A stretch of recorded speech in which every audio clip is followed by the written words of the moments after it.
Hello, everybody. Welcome to episode 44 of Rebreak Radio. My name is Dennis, and today I am joined by Carl,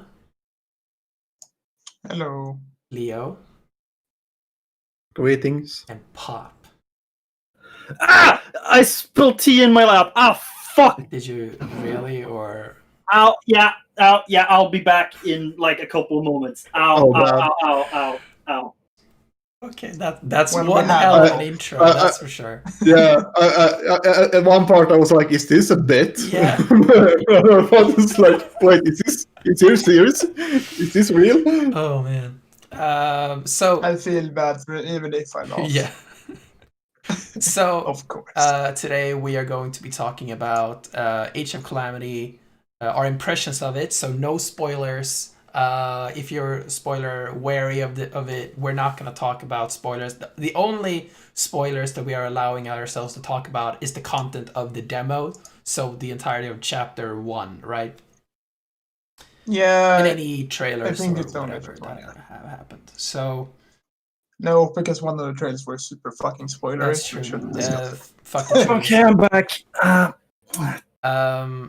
So, and then we're going to talk about my impressions of the PlayStation 5, because I have one, and it's great, and I love it very much.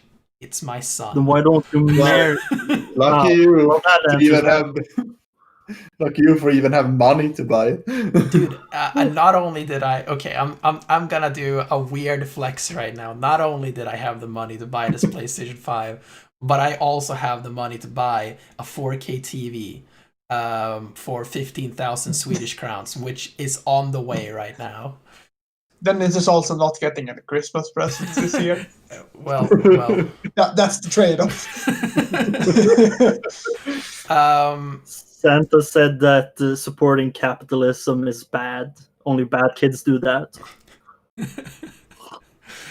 I was watching Game Grumps, and one of them brought up like the concept of Santa and how did this become Oh a yeah. thing? Like Oh yeah.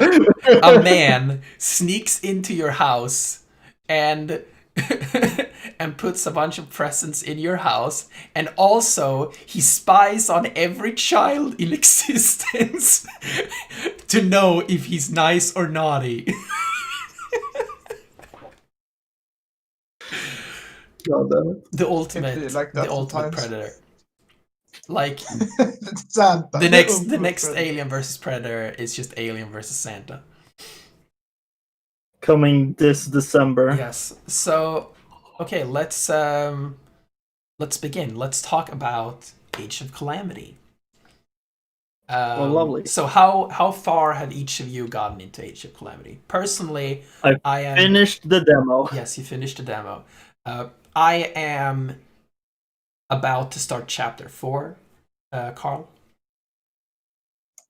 I am 3 missions from finishing the game. I learned that I just entered Chapter 7, which is the last chapter. And Leo? Apparently, I'm at the end of I'm in chapter 3? Question mark.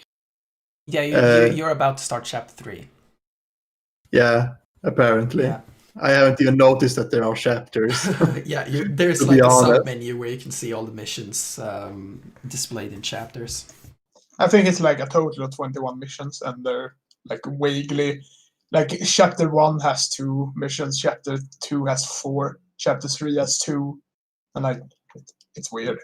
It's no real. I know I said 2 for 2, but there is also chapters with like 1 mission and then a chapter with 3 missions. I'm like, okay, Yeah. whatever. Why even have chapters? And Chapter It's 2 to has break up 5 the story missions. points. No, does it? Yeah, it's the 4 recruitment missions and then the one at the end. I only think it's recruit. Well, anyway, Otherwise, Leo wouldn't be at the start of Chapter 3. hush. Okay, so It's not on 2, it's 2.5. I figured we're going to change things up a little bit. While we talk about Age of Calamity, I'm actually going to be playing Age of Calamity in the meantime. So, Oh, damn. And you're not gonna let me join in? Damn, that's cold. No. So I'm just gonna replay the first the first mission, so no spoilers or anything. So, Carl, why don't you begin? How are you? What's your impressions of Age of Calamity? I am really enjoying the game, and I think like you can't really get, because I know Pontus will ship on the game later, but you can't really get. Sorry, I mean Pop. You can't really get the proper feeling for the game, in my opinion.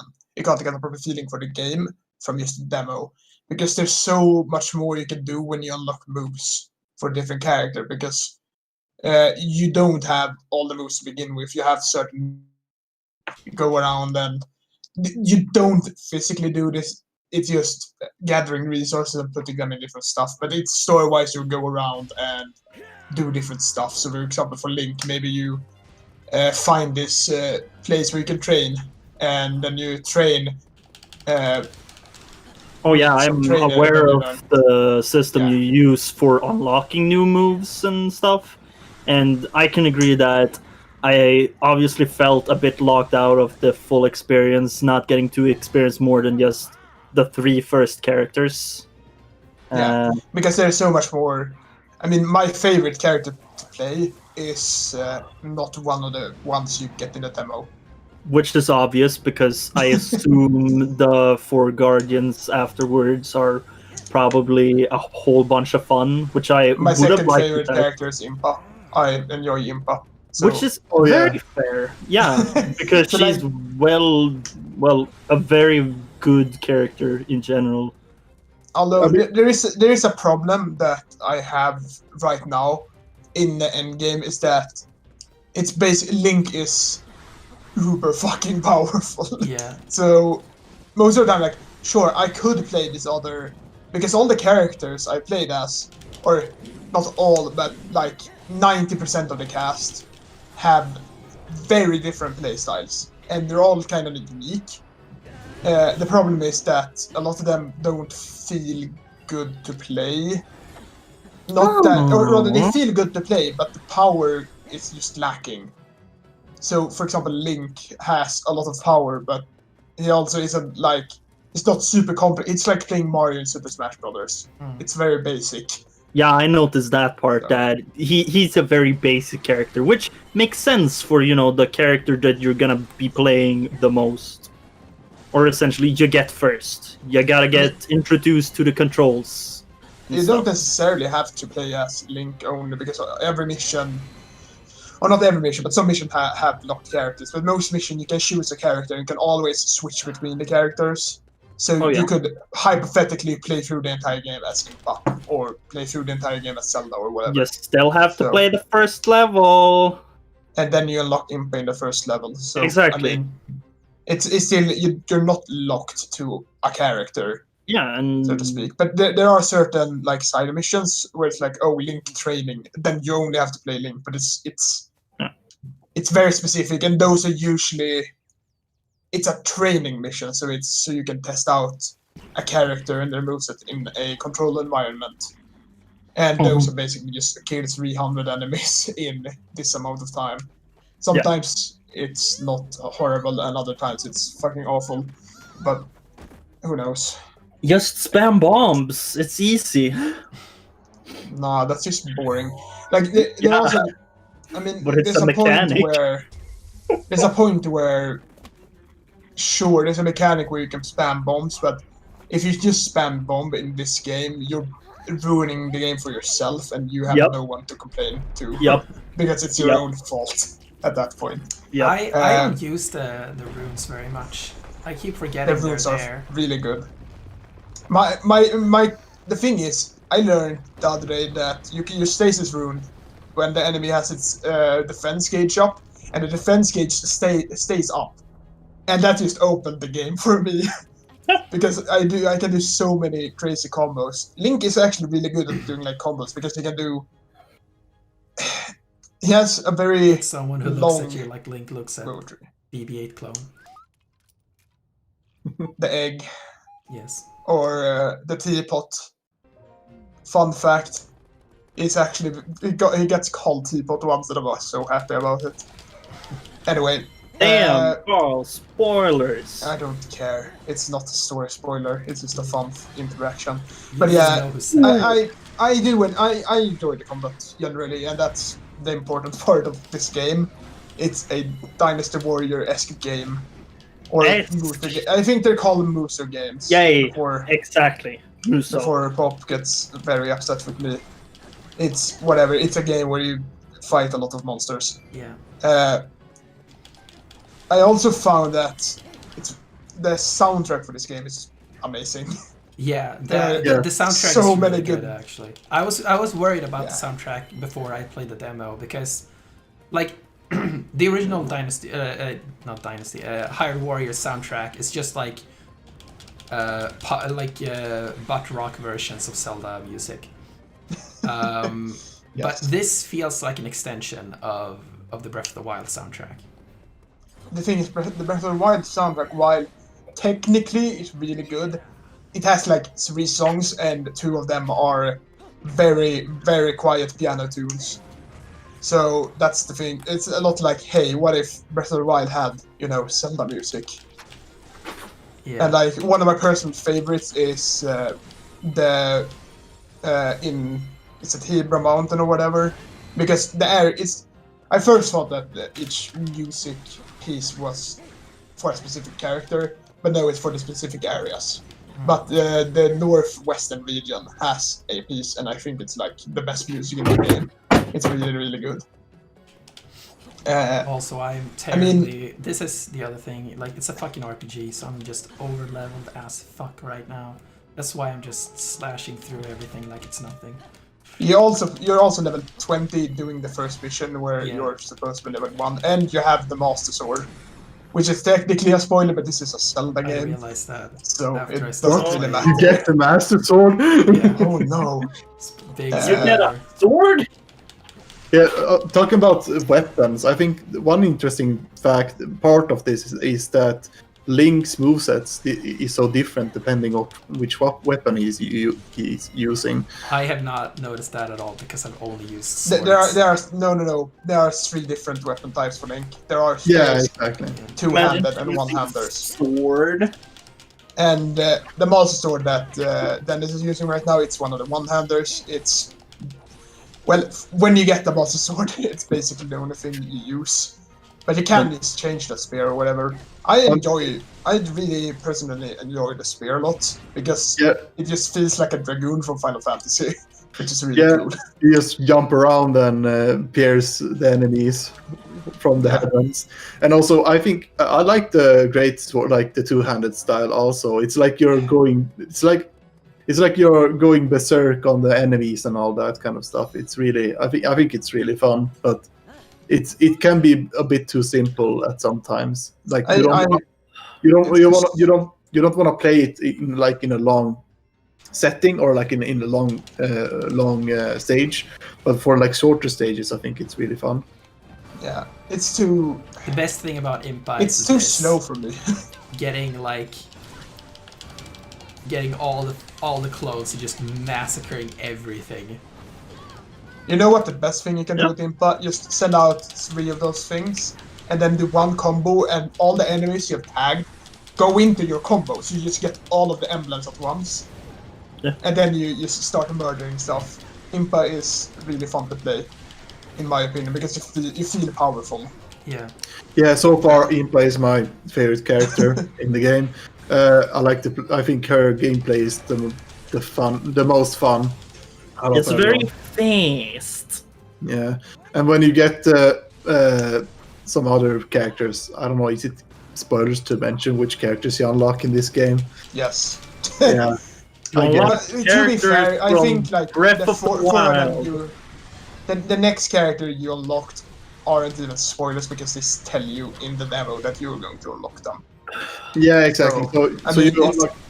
So like all the champions that you get in a game. Yeah, I think it's okay to talk about the champions. Yeah, they've shown them in trailers anyways. Yeah. In the exactly. spoiler trailers. They But yeah, for showed me, it in the previous game. Yeah, but I played some of the champions. I think most of them has really interesting gameplay gameplay wise. They have interesting combos and all that. But it's like one thing when I unlocked Revali and played him, I was like, this is too easy. The game becomes easy mode. I can be on the air and shoot arrows all day, and they won't even hit me. I mean, the problems with the game, or like the challenge with the game, aren't the moblins or whatever. It's not the bokoblins or the small enemies. It's these big enemies, because they can hit you in the head. Yeah, exactly. For personally, my favorite character, just period or full stop or whatever, it's Mifa. She's really, really fun to play. Yeah, because she has a lot of like AoE stuff. She puts down on the ground, and she has a really long, cool combo. She's like Impa, except she also has some more complex stuff to her, in my opinion. Yeah, exactly. It's like I noticed that you can do a lot of combos with Mifa. It's like you do your normal combo, and then you can, if you have this one ability that you go under, under the ground and pops up from a spring that she puts out, and you can do a lot of stuff with only that one thing. Like her main. That's the thing. Like, if you should go through the basics, because I realize we haven't gone through the basic. If you look at what Dennis is doing right now, the basic attacks are pretty. Like, you will notice the difference between the heavy moves and the basic moves. So the basic moves is when you press the Y button, and those are just kind of on Y. Yeah, and then when you do like a special animation, like that for example, that's a heavy move, and then it changes a bit how the game works at that point. It's like small instances of game-changing moves, basically, and that sounds dramatic, but I mean that's the best way to describe it. Yeah, in my opinion, but. And there's a lot of different types of heavy there's a lot of different types of heavy moves, and that's the thing for me with Mifa, for example. She has a lot of cool heavy moves, but she also has a really long. I think each character has the same amount of basic attacks when they're fully like developed. Sounds about right. Yeah, and then there's also like each character has this special thing. So, for example, Link. If you press the ZR button, he, with the one-handed sword, will shoot arrows. Like that. And each character has their own ZR button. So in, in Impa's, in Impa's case, she throws out these, emblems when she has no clones. And then you have to do, either you just press X and then X again to attack an enemy, to gain them, or you do a heavy move and you will get the emblem, and that will spawn clones. And when you have clones, when you have all the clones, you can use the ZR button to just shoot them forward. And all the different characters has their own unique ZR move, basically. So I think that's the whole point with the combat system, is that they utilize these special moves to make each character unique in its gameplay. For how they work. So while Link and Impa might be pretty basic, they have other characters like the champions. Their ZR moves completely changes how the game is tackled, how each challenge is tackled, and how you should play the character, basically. I feel like I'm rambling on a bit, so if anyone else has some thoughts, what do you think about? Air out, so. Yeah, so far I like the game, as I haven't gotten that far, but I really like the combat, like the game, the whole gameplay aspect of it. Now, without spoiling anything about the story, it's fine. It was like there's something happens in the first cutscene, and I'm like, oh, it's gonna be like that. Huh? You can talk about the contents of the demo, which is Chapter 1. So the two first missions. So you got this cutscene with the egg guardian being going back to the present, going back in time, and I'm like, oh no, they put in time travel in this. I'm kind of I'm a little bit meh about time travel stories, but it's not. I don't hate them. There are some aspects, like there are some stories that do it well, and there are some stories that do it badly. Yeah, time travel is just such a thing, such an easy thing to get wrong. Yeah, Time travel, in my opinion, should never be used because it's just bullshit and no one can ever do it right. I think Yeah. one of the few, like obviously, Back to the Future is one of the few movies that do it right. Also, It doesn't do it right though.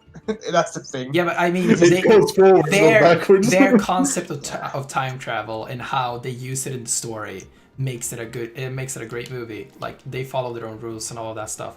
I also really like oh my god, this. Why? It's just the same sword. Yeah, I also. Why don't you sell them? For like, Because Why aren't you upgrading any? because Yeah, I don't that's- give a shit. that's about you this you game. that's your own fault. It's like You get a lot why? of weapons because you upgrade your weapons.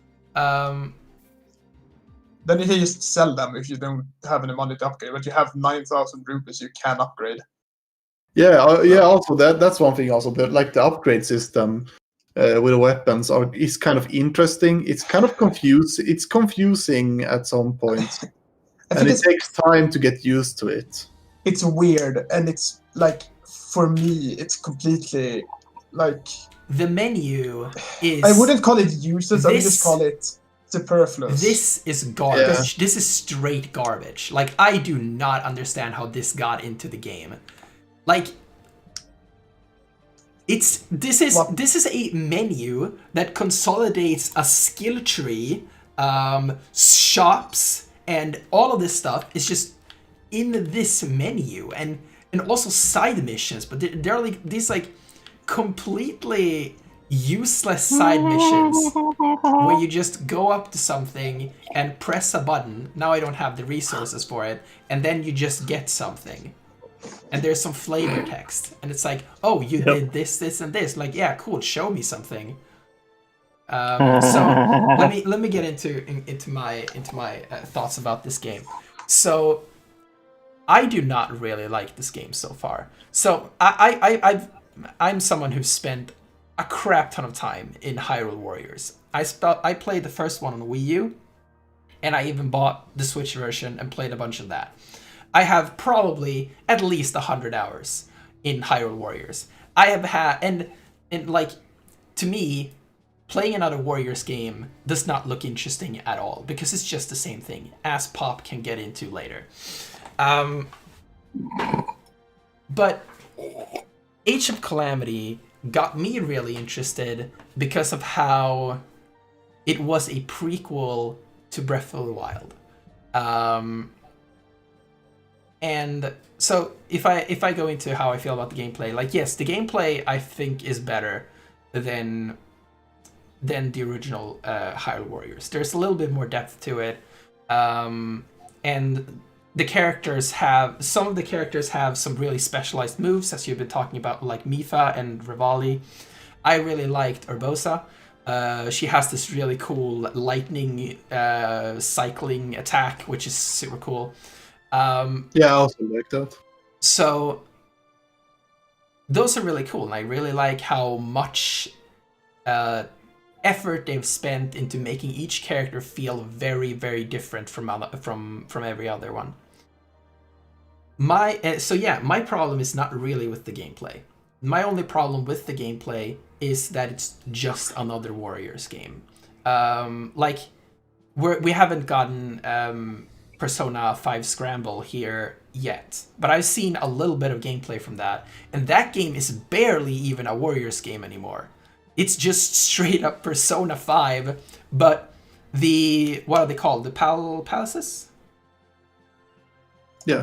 Yeah, the palaces, instead of being turn-based battles, it's just real-time battles with like a little cherry on top that is Warriors gameplay. Like, it's not much more than that. It's really cool. And after Age of Calamity was announced, I watched a little bit of gameplay of Scramble, and I was really hopeful that this would not be just another Warriors game. that it would be something more to it, and it's just not there. And I would have been okay with that if the story was great. But without spoiling anything, I do not like the story at all in this game. So far as I've gotten, I think this game just straight up spits on the story of Breath of the Wild. And like, there are moments in this game where I'm sitting like, I cannot believe that they just did that. Like, it's ridiculous what they're doing. Let's see, where is the next mission? It's this, no? It's this one. It should be, no, up there. Yeah, this is the... Oh, and you just passed by it, there. There are, like, basically every major event in the story is told in these screens. These just text screens where King Rome talks about, like, narrates this text. And first of all, this mission doesn't even make any sense. It says that they're going to Hateno to go to the ancient tech lab, and they go in the complete opposite direction and end up at the tech lab. Like, you don't think that I spent 300 hours in this game and know this map? That's just a problem, because they aren't going to the tech lab in Hateno anyway. But this... They're going to they're going to the Royal Tech Lab. Yeah, they're going to another location, but why did they say that they're going to Hateno? Because it's a myth in the whole thing. So it's not even like, it's an oversight basically. Yeah. Then so yeah. A lot of the major, like, I was surprised yesterday when I was playing and a major event happened in a cutscene. And I was like, oh wow, something happened in a cutscene. Because cutscenes are usually this. It's just character development. But it's not even, like, really that great either. Like, more watching Zelda. In this particular cutscene, in just a moment we will see a Guardian show up. And that's a major event. But most cutscenes end like here. And then it's just, okay, that happened. And then the text shows up, and it's like, Link becomes a champion. It's like, okay. Like, why didn't that happen in the cutscene? Like, that seemed very important. There are, like, a lot. The thing is, I'm walking on eggshells because I know stuff that you don't know, since I'm so much further in the story. Yeah, but obviously, like, everything I'm saying. Everything I'm saying are my current impressions. I could change, like, something could happen later in the story that explains why things are like this, and that might change my opinion. But, like, another thing I was very surprised about is that I've currently not seen a single cutscene from Breath of the Wild in this game.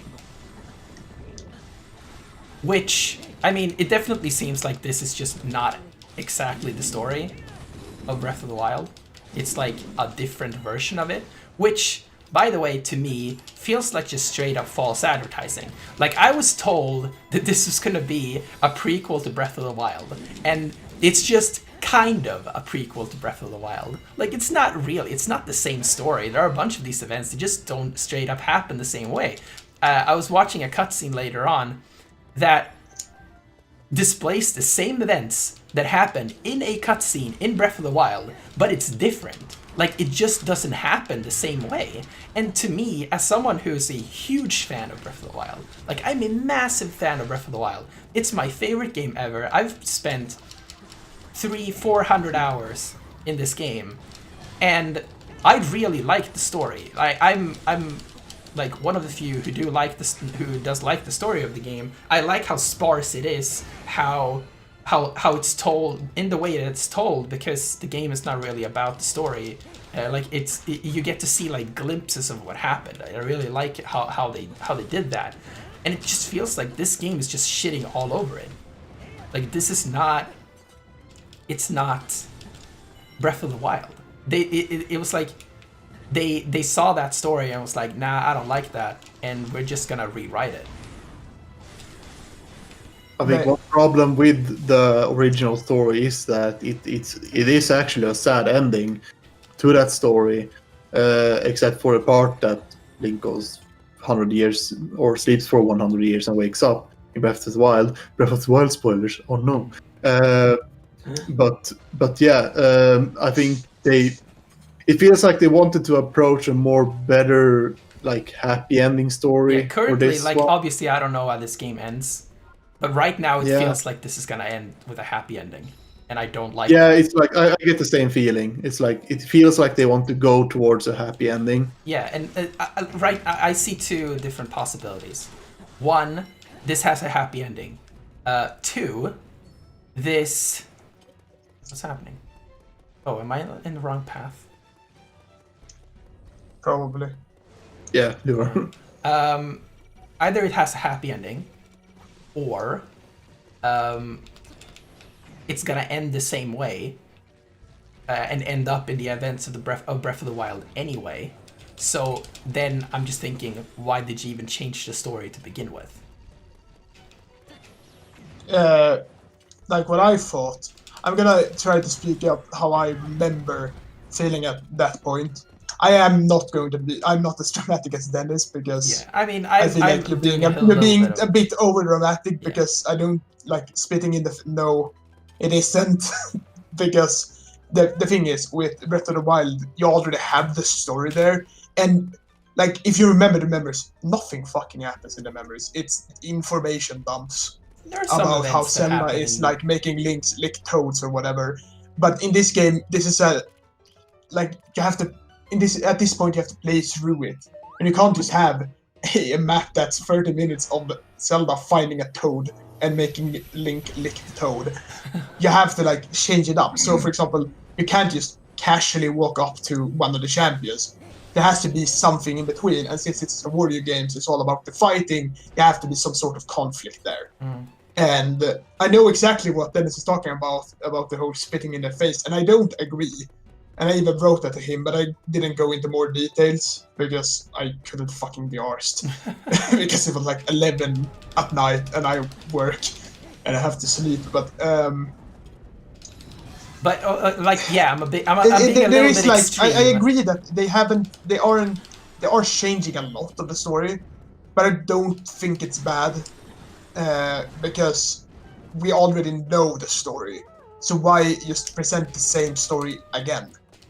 Like, we don't need the exact same cutscenes. And the thing when you talked about, and this is like, I mean, technically a spoiler, but it's not a spoiler. The cutscenes do get really good. Like, there are some really, really good cutscenes in this game. And when I play through the game, and I'm in the end now, where usually when there's like, a lot of people have felt that this kind of a cash grab game. This isn't a cash grab game. They show that they have cared for this game. And the same thing with the whole story. They haven't just shitted out a different version of the Calamity story. They have actually shown that they have written a story they wanted to write. And whether people agree or not with how they show the story, that's like a subjective thing. But this isn't just a shameless cash grab game of the story. And I agree with that. Like, I don't think this game. There's definitely passion that was made in this game. Like the developers of this game was definitely passionate about what they were making. But yeah, I get the feeling that the writers of this game had a story in mind, and they just kind of realized that their story wasn't going to work, and then just kind of tried to push a square peg into a round hole by changing what the outcome is going to be. I assume the outcome is going to change. May I tackle a point? Because this is like an important point, I feel. And I'm not going to say any form of story event. But there has been a problem when I read a lot of stuff online, because I try to follow what people's opinion are and how they feel about stuff. And there's definitely been like a curve from holy fucking shit to, oh, well, okay. Because there has been a problem with the marketing. Because the marketing, while I also felt initiative in the beginning, okay, so they sold us a game that we didn't get. No, the problem is that they have explained that this isn't going to be, because someone pointed out that in a lot of the trailers, I think in all of the trailers, where they have like, oh, this is the story, they have written a new story, or the Calamity told in a new story or something like that. So they haven't like, or the developers haven't had in mind of, yeah, this is gonna be the exact same story, and they haven't tried to sell it as the exact same story. The problem is how they have presented it, because you have King Rome talking about how, oh, this is what happened 100 years ago, and Nintendo have said this is the story from 100 years ago or whatever, but it isn't the story from 100 years ago. This is a version of the story from 100 years ago. And there's a lot of stuff that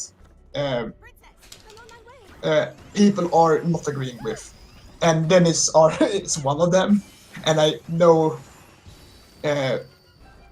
like, I kind of agree with him, but I also like kind of accepted that this isn't going to be the story they told in Breath of the Wild to a key. This is going to be kind of different in some part, and maybe very different in other, and maybe very similar in other. But a lot of the stuff that they have shown me, I like, and I also like that it's new stuff. It isn't just stuff I know of. Like the game that I wanted was, and I think a lot of people wanted, is like the story that we knew, but now presented in a linear fashion where they just like basically fill in the gaps of what happened. And I think that would have been really cool. Like, a lot of people, their complaint with Breath of the Wild is that we see glimpses of the story that we would rather be playing through. And I agree with, like, yeah, I love the gameplay of Breath of the Wild, so I understand the direction that they went with that story. But, like, the story that was there still had a lot of potential to be told. Like, a lot of people's criticism against prequels to begin with is that there are no stakes because we already know what happened, and I don't really agree with that a lot of the time. Like, there are stakes. There are stakes. Like, we still like get to see how does it happen. Like, what actually happens. Like, when in the like hype, or not really much hype really, in front of Solo, a Star Wars story, a lot of people made the joke that, oh, we're probably gonna see the Kessel Run, and then we saw the Kessel Run, and everyone loves the Kessel Run because it was fucking cool, and everyone thought it was just gonna be one of those like, oh, you know that reference, right? And it's gonna go straight into a Wikipedia article, but it was just actually a cool moment that happened. And that's kind of bringing new context into something that we already knew about. And there are a lot of potential for that stuff in Breath of the Wild. Like, we see like the aftermath of some battles, or we hear about events that happen. So show us what actually happened. Show us how that happened, and we will be able to get like new context for the events of the story of Breath of the Wild. I'm personally trying to think about where could they fill in stuff to make it interesting as a Warriors game, because a lot of the memories are straight up just Link and Zelda talking, or not even that. Half of them are Zelda ignoring Link for whatever reason, because he's really upset with him for some mysterious fucking reason. I think chronologically the first memory you have is Link being coronated the Knight to Sea Starter, or whatever they call him in this game. Yeah. When it has, like, the implication is straight after he has gotten the Master Sword, they go and like coronate him because he's the Knight now. And for some reason Zelda is really upset with that. And there's no real backstory to that. There are some like in Zelda's diary, but I don't remember how much like they go into it in detail, because Link is kind of just a knight. And that's what we feel in this game, especially in the first mission. He's just a knight. and he get tasks. The only reason he's like important-ish up until he gets the Master Sword is because he is like a friend of Impa. That's about it, and the Guardian follows him or whatever. But other than that, it's just like any other knight. And then throughout the game, he improves and becomes really, really strong. But that's because he's the hero. And we outside, with outside knowledge, know that Link is always the hero. That's the whole point. But I found that really interesting to play. That they had a lot of the game, but you're not the hero. You're just Link. Even though you're stronger than like the entire fucking Hyrulean armor or whatever. Yeah. But that was actually one of my hopes, and I was really happy with how they delivered on it, because let's be honest, we knew he was gonna get the Master Sword. We know he gets the Master Sword in the past, so at some point he would get the Master Sword, and then the dynamic would change. But I was going to go into the thing about this game is that they try to focus on. They try to have the same story, but they try to focus on different stuff in the story. Because in the past they focused on the whole relationship between Link and Zelda, and like how they grew as people until the Calamity happened, basically. And Where in this is game, this it's more location? like it's more of Zelda's journey in this game, and I kind of like that actually, because Link is a boring character. He's like the most interesting he's ever been in Breath of the Wild, but it's also a mute protagonist, and those are usually especially in super traditional RPG forms where you have more choice, because Link doesn't talk and doesn't really interact much with people, which is actually something they lampshaded in Breath of the Wild, which I enjoyed, because they were like, oh, he actually told me why he doesn't talk. Yeah, and that was the thing, like, they could have done something with that. Because the reason why Link doesn't talk in Breath of the Wild is, or at least, like, why he doesn't talk while he is, like, with Zelda, is because he feels so much pressure over being the hero.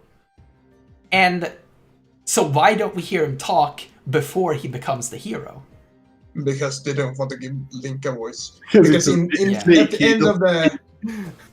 the end, Link is like, he's started off as a self-insert for the player, so he has never talked. Because as soon as you give a character a voice, the character becomes its own. Yeah, but I feel like they've already taken that step now. Like, he is canonically named Link now. You can't change that anymore. I wouldn't like him having a voice. I'm happy that he doesn't have a voice, because even though, sure, he probably did speak more before he was the hero, it could just, like, I like the whole character thing that he doesn't really talk that much. Like, the most he's talked in any of the Zelda games ever is in in Wind Waker, where it actually has lines, but in Skyward Sword. I was thinking way back. In Skyward Sword, he does a lot of the, like... He does a lot of this. Yeah. He also does a this. Excuse me, princess. Did everyone forget? That's not. Did everyone that's forget literally not canonical. That doesn't exist. Even Nintendo has said this doesn't exist. I don't know what you're talking about. So if there's a physical copy out there, it exists. You cannot fool but Nintendo has the last word on what counts and doesn't count. So another thing that I wanted to point out that I just thought was like come on, at least you could have done this. The map is just the map from Breath of the Wild. Wow, what a shock! No, but like, if you think about that for a second, it's a problem, because this is the map of the world after the Calamity. There are no cities, there are no towns on this map. There are no villages, there are no houses on this map. This is the map from the world that has been destroyed. Can you zoom in? You can't zoom in anymore than this. No, you can't. Because I mean, do they? Because they would show like ruins and stuff, if I remember correctly. I The don't know. only, the only, Yeah, that's a bit like. the I only think change. that's one of those. I think it was one of those like lost implementation things where they were like, oh, okay, but like who really cares except for Dennis? But I mean, So- it's just But Nintendo I is get- about quality. It's about these little But details. This And- isn't a Nintendo game though. This is Yeah, a but that's the Tecmo game. that's the thing. Like, if you're This is a making a third-party Zelda That's game, the problem. you need to pay attention to these things, man. The only change that I have God. the only change that I've found in this map is that they removed the pillars around Hyrule Castle. They are not on the map anymore. Which, yeah, I mean, that's one of the biggest changes you should have made. If you had to make one change, that's the one you would have made. Be happy that you at least got that and not the pillars still left on Well, the they're map. kind You yeah, would've because they're very like important for, the Calamity. Yeah, they shouldn't be there now. Yeah, Anyway, but like you but can I see was gonna things when you in- mentioned the map, Yeah. I was gonna go into something that I really liked about this game, and it's that in each of the areas that you play in are like, it's a piece of the map that they've taken out and then reworked for like pre-Calamity stuff. So like, I know maybe it's the next mission you're going to, but one of the missions you go to a place where you in Breath of the Wild you couldn't really enter. You could just go around it. But in this game, you are able to actually enter it, and that's a big part of the map is in this place, and it's a completely new feeling. Because for me that has played Breath of the Wild, that's been there like, oh, why can't we explore inside there? Now you're able to see what's actually inside there and how it's structured and all that stuff. And it's also like a lot of the maps where they show like the world isn't empty. Areas where you fought both ruined and areas that had nothing in Breath of the Wild has like settlements now to show that Hyrule Field isn't just a giant field. It actually has smaller like settlements where people lived, because not every Highland lived in the cat town.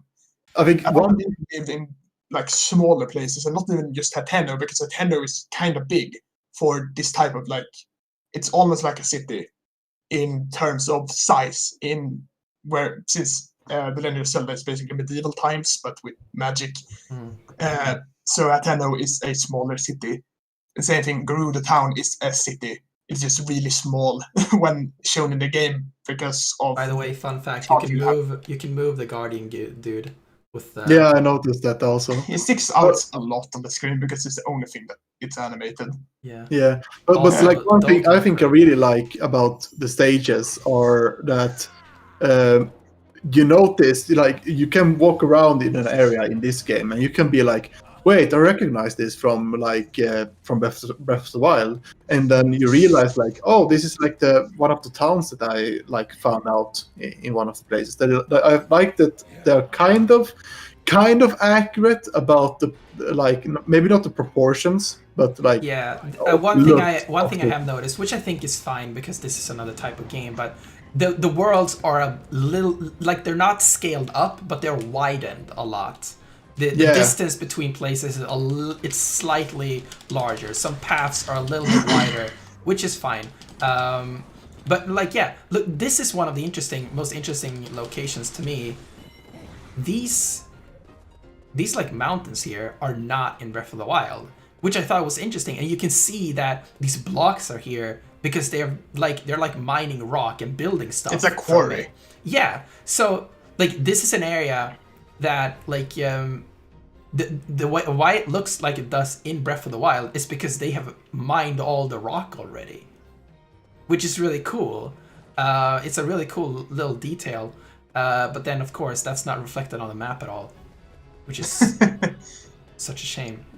Yeah, they should have updated the map, but yeah. And then but I there's can't like go there right now because the door is closed.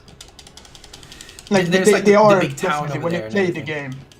When you play the game, you definitely like feel that they cared when they designed the maps, because there are a lot of times where I play a map and I'm like, wait, where am I? I don't recognize this, and then I go to a place and I'm like, oh, I know exactly where I am.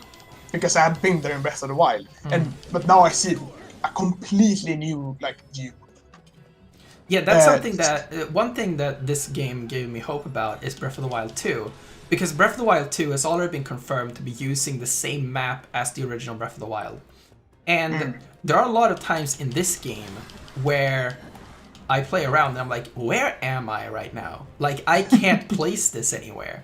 Obviously, this I can place. I know exactly where we are now. This is such an awesome area, by the way, that there's a town here now. Like, this wasn't here before. We only saw ruins of it. My favorite part, because I grew up with Ocarina of Time, is when you just come into London Branch.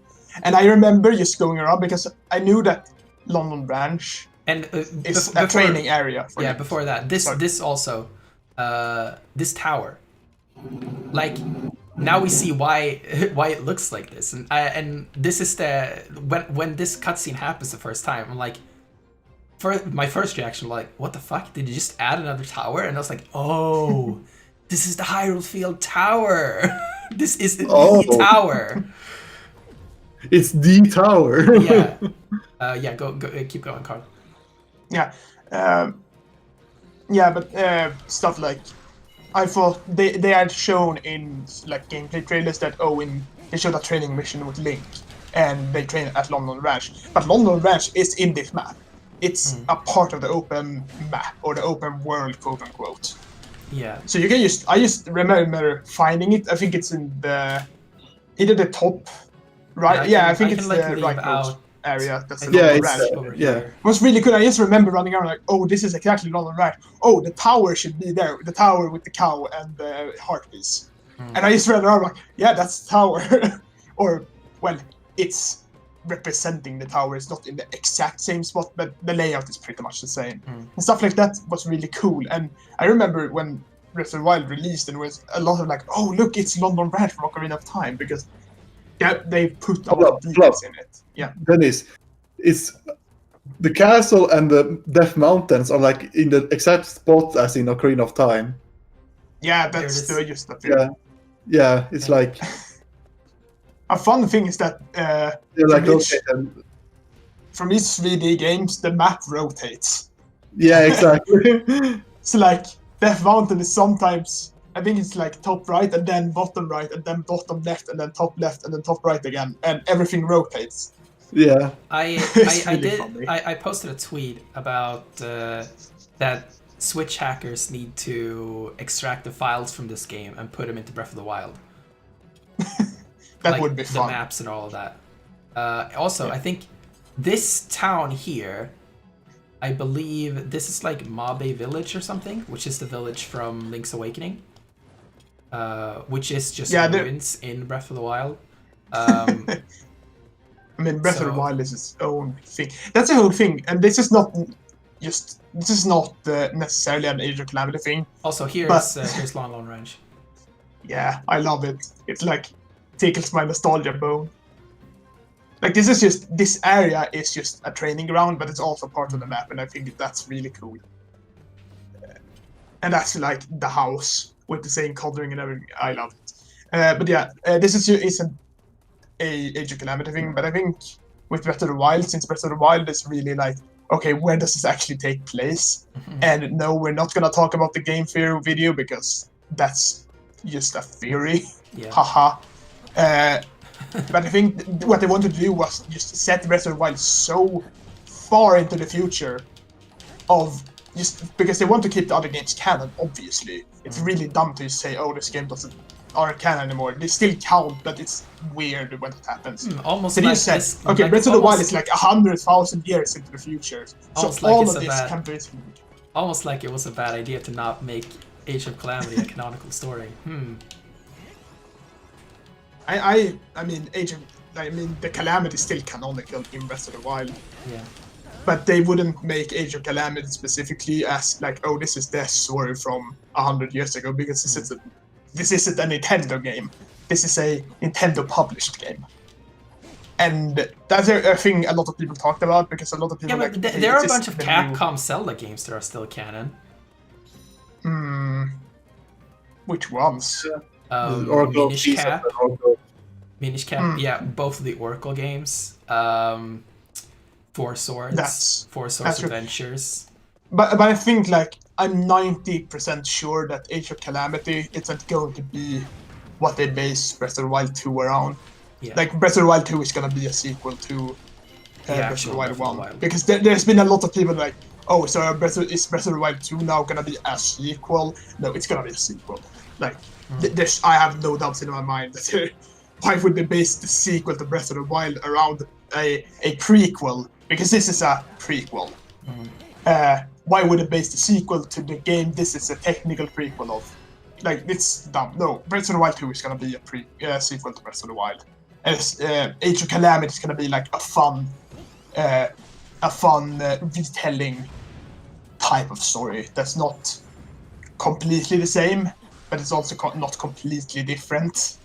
Like, I hope you understand what I mean when I say that. Yeah, I think like with this game, I was so excited about the premise that we were told about. Like that first line in the first trailer, that is literally just a voice line from Breath of the Wild, King Rome saying, "I'm gonna tell you what. Like it's time for you to know what happened 100 years ago," and seeing that and realizing what they meant, I was like, "Oh my god, this is fucking awesome."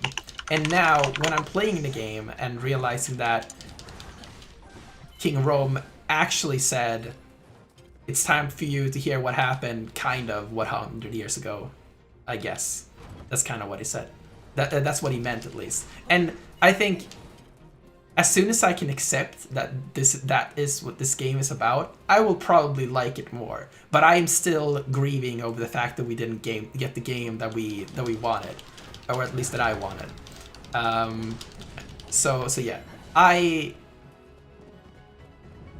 of course I'm not done with the game yet. There could still happen things that will make me like it more. But yeah,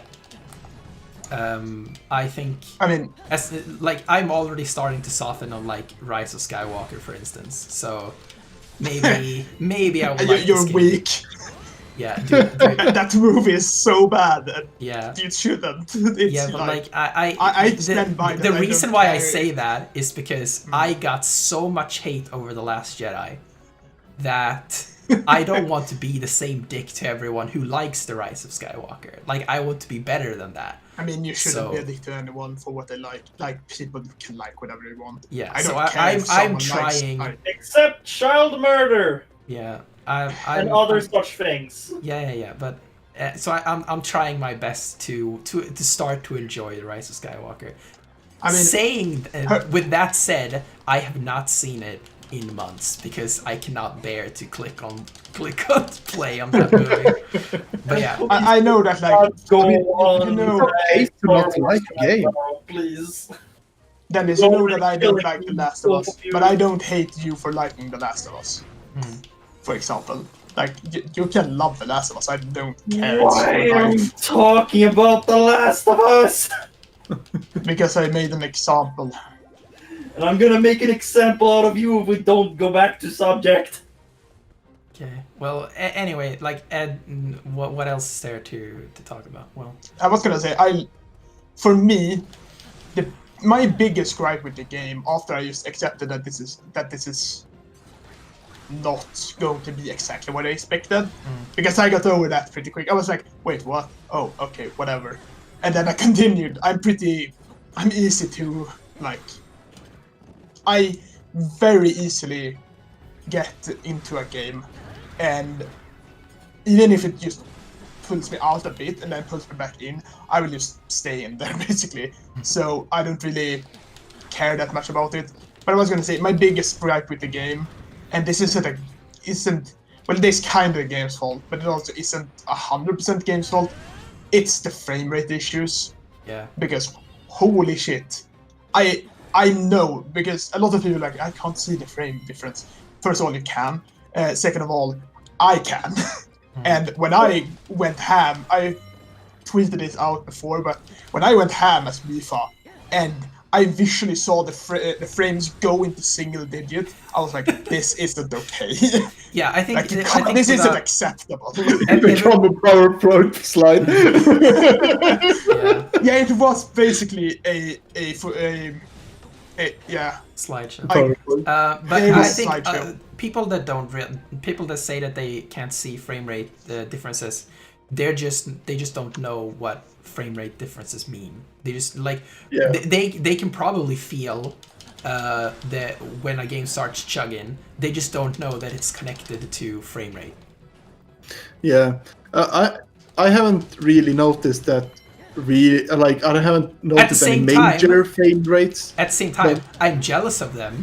Yeah, Yeah, exactly. You know, that'd be nice. they can just So- enjoy things. Yeah, it's like I haven't noticed any major frame rate drops. I noticed some frame rate drops, but not that in a scale that it bothers me, at least in this game so far. Oh, you haven't gone ham then, because this game doesn't like when you go ham. It's too much particles, man. But The yeah, Switch is like, weak. when Dennis is running around now, I know, like, okay, the video isn't gonna show good. It's a stream. It's always shit then. But when you play the game, I know that at this point it's starting to drop frames. Because I remember that, yeah, it's starting to drop frames here. And that's not the game's fault. That's the hardware's fault, because the Switch is really weak. I think, I don't remember who said it, but they compared, like, at this point, the Switch compared to the latest, to the new Xbox and the new PlayStation, the Switch is a calculator. Like, the power difference is so insane. Yeah, like even but like, when even stuff if you when it goes compare into it- single digits, it's Yeah. a game problem, because you should be able to optimize it so it doesn't go into single digits, because that's not just a console problem. You can't just blame the console on them for everything. Yeah. But yeah. Even if you compare the Switch to the latest iPhone, it's like 4 times more powerful. Yeah, and you can't even blame that. Yeah, I can't even defend it for it's a home console and a handheld. It should be more powerful because phones Yeah. are more powerful, and Nintendo Yeah, have infinite money, so they should be able to make a hardware that's good. They just don't, Yeah. because It's like Nintendo has this like mentality of not caring about the specs that much, but they care more about like the like how to explain it. They focus on the games and not the graphics. Yeah, Nintendo's really But good that's about the thing, optimization and stuff, and like they don't need the latest hardware to make a pretty game, but they spend so much time, effort, and skill on trying to squeeze every single little ounce of power out of the hardware that they have. While other developers make less efficient choices in like graphics and performance and stuff like that, but because they have the power to spare with like the PlayStation 5 or PlayStation 4 or Xboxes or whatever, it doesn't really matter. But in the case of this, you can see that this game is not as efficient as a Nintendo game would be, because they don't really spend the time in those areas as Nintendo does. I mean, Breath of the Wild itself has a lot of problems with frame rates. Yeah, Like, Korok Forest. that's also is one of those just- inexcusable things when you go into Korok Forest or whatever, where you find a Master Sword. Oh my god, the frames there. every time. It's so dumb. Every time. And that shouldn't be a thing, because that's a like first party. That's Nintendo. That's one of the biggest games Nintendo has ever done, and they still couldn't make the Switch run it properly. So yeah, it's a hardware problem at that point. Also, So, yeah. if Omega Force, if you're watching this, please, which you're not, but like, I'm just gonna say it anyway. Please let me turn off auto sprinting. Like, I just, Yeah, I that's kind of want to be able to annoying. move this way infinitely, and then just manually press B to sprint, which you can do already. Like, all you have to do is turn off auto sprinting. I hated it in Hyrule Warriors. I hate it Yeah, in it this should- yeah. game. It should be like an option in systems. Yeah. Like I'm reminded of a lot of stuff that I I am getting really annoyed with. My biggest annoyance, like, that's just... It is kinda like... I'm, like, picking at straws at this point, but it kinda isn't. Why isn't there a retry button? Why can't I go into the menu and press retry? No. If I know that I am in a mission that I'm going to fail, I can't You just can go only in and do try. exit scenario and then go. I have to exit scenario. Yeah. And that's in the systems for some reason. Yeah. That is one of the most baffling things. No, it's And not. I don't- It's on so a- many more and- stupid stuff. It's just a little stupid thing. It's not that baffling. But yeah. But Is there- as a Warriors game, it needs to have that kind of feature. Which is So- why the developers who literally do this thing the entire time, just why do they fail at this? They, of all people, the fathers of Mosu games, should know. But I don't know why. I mean, so they had Nintendo over their shoulder, and Nintendo makes a lot of questionable choices. when it comes, I- especially when it comes to settings, Yes. the fact that Mario Odyssey has an invert Y-axis button that's heaven speaking to me, man. Like Didn't they add an inverted controls for for For All the- Stars. yeah. Yeah, It's and like in I'm an very update, happy. like or a big update, inverted controls are now Yeah. added. It's like, God, that should be from the beginning.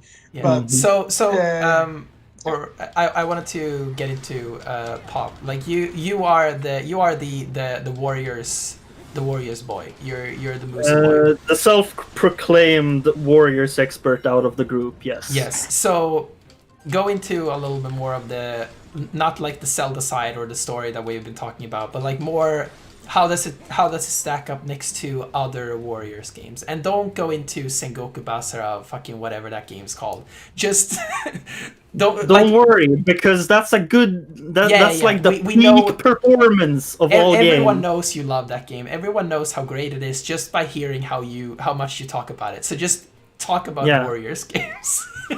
Yeah, and even talking about it would be useless because the series is stuck in Japan. Thanks, Capcom. Anyways, going about like the specific gameplay parts of the game, as many of you guys said, it is incredibly good. As far as like the combos goes, I am very happy that a lot of the characters have many unique parts in their gameplay. Something that not a lot of people pick up on, but the whole system of using the Impa plate, no, not the Impa plate, but whatever her clan is called, the Sheikah plate, to defeat enemies. You all know how Zelda uses the Sheikah plate as her regular combos. Like, most of those symbols can actually be triggered by her normal combos. Yeah, And it's that's something that I wonderful realized. little thing to every character. They feel incredibly unique to play. Yeah, her attacks, like when she uses magnesis, that is actually systematically magnesis. Like if there is a metal block in nearby, it will be affected by magnesis the same way as regular magnesis would be affected by regular magnesis, and that's something I did not notice that. And truth be told, I only played Zelda like 5 seconds. I thought he was boring, and he was for the rest of the game. How'd you? Yeah, I actually don't play Zelda that much either. Oh. I'm not. Okay, I'm not such a actually, big that fan makes of sense her. because you get the Guardians, or whatever, Champions. not the Guardians, the Champions. So that is excused because the only characters I know and have played is Link, Impa, and Zelda, which at that point it's not a big contest. Impa best, Zelda second, and Link because he's boring. But so you're obviously like you're the biggest Warriors critic that I know. Yes, because I love the series and I want the best for it. Yeah, so you think this is like in the upper echelon of Warriors games?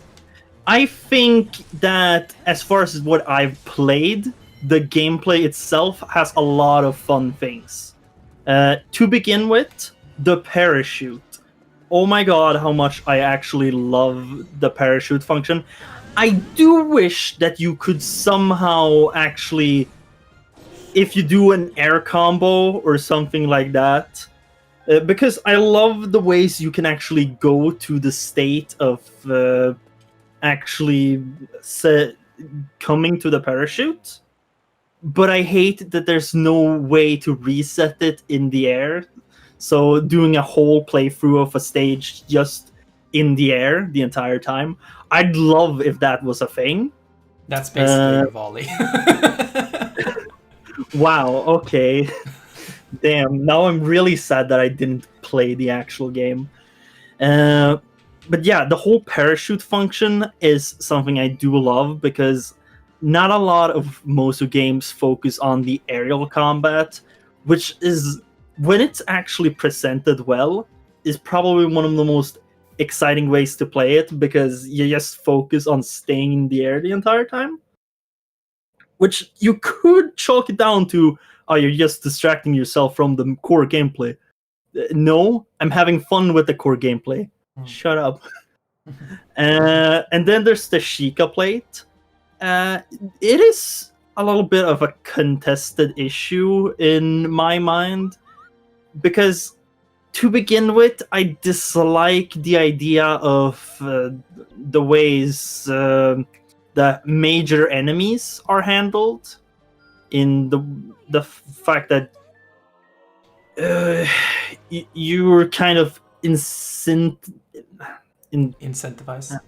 Yeah, incentivized to utilize the Sheikah plate in order to make the combat easier. That isn't really something I like a lot. I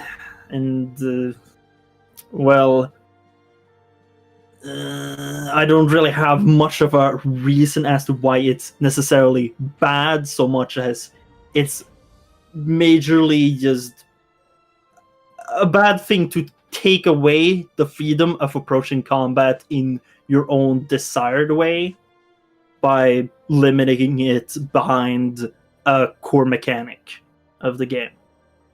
But I can say that the Sheikah plate in general, when used for environmental purposes or to do other things, well, that has more to do with the environment. It is incredibly fun, which is why I dislike the bomb thing for every character, because all that essentially equates to is one way to trigger the larger bombs or just clearing out a large section of enemies, which at that point, why you're playing a Warriors game if you don't want to engage with the enemies? That's stupid. I do love the ice block. I don't understand the magnesis one. I get that it's essentially take up a bunch of things in the environment or steal weapons. But that one feels incredibly forced to the combat thing I mentioned earlier. Now I'm completely lost on what I was talking about, which is the major issue. We should move on to the second topic anyway. But you are like pleasantly surprised by the demo, basically. It is actually something I would say it is playable and a positive step for Koei Tecmo, because I generally dislike a lot of what they do in their mainline games nowadays. And this feels refreshing and it feels fun.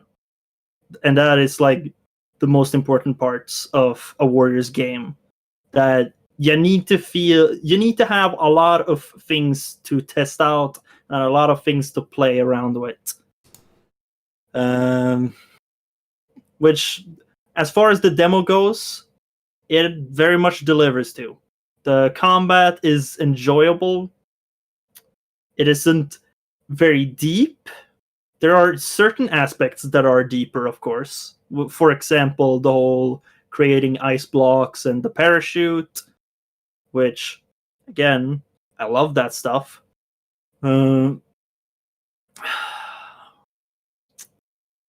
I forgot about what I was talking about again. But yeah, it's probably a good idea to move on to the PS5 now. Yes. So go ahead and gush about your big engine. so I'm just gonna change some. Let's see where is it? While Dennis is changing, I guess like as a final point. Personally, as someone who hasn't played a lot of Moose games, I really like this game, especially compared to the first Hyrule Warriors, because I think this game is kind of shit and the only fun character is Sheik. But for me, this game is like, I enjoy it. I enjoy all the aspects of it. But be prepared that if you go into this game expecting the Calamity story that you got from Breath of the Wild, you're not going to get exactly that story. My tip is skip the cutscenes! Don't though, because the cutscenes are really good. Skip the cutscenes! Like, I was prepared for some of the cutscenes to be like low quality. No, they're really good. The gameplay is the only thing important. Don't listen. Don't listen to Carl. So all he knows is Breath of the Wild. Can I say one joke from the game that I thought was legitimately funny? It is from later in the game. I'm gonna try to be as vague as possible. If you don't want any spoilers at all, close your ears for like I will close my hand. I will bring down my hand when spoilers are over, okay? So spoilers are over. Yeah, so you meet Hestu, the guy who upgrades your stuff and stuff in Breath of the Wild, and he's like, oh, the Korok forest is full of monsters. Like I can't go anywhere. And Rivali says, you could sneak by just fine if you didn't have those maracas all the time. Can I just say, I'm gonna have my hand up just because it's a thing. I just love that whole interaction when he walks through the forest and it's just there in the background and no one notices him until like Zelda looks immediately at him for 5 seconds and like, wait. Wait. And then everyone sees it. It's so funny. I like this part. Okay, spoilers are over. So it's time. Let me see what I can do here. Here it is. The PlayStation 5. It's here. The radiator.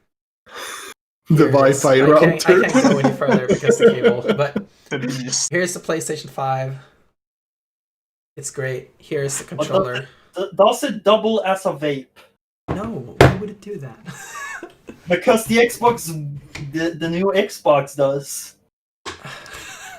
No, that's just stupid people wasting money and destroying their expensive ass machines. So here it is, the PlayStation 5.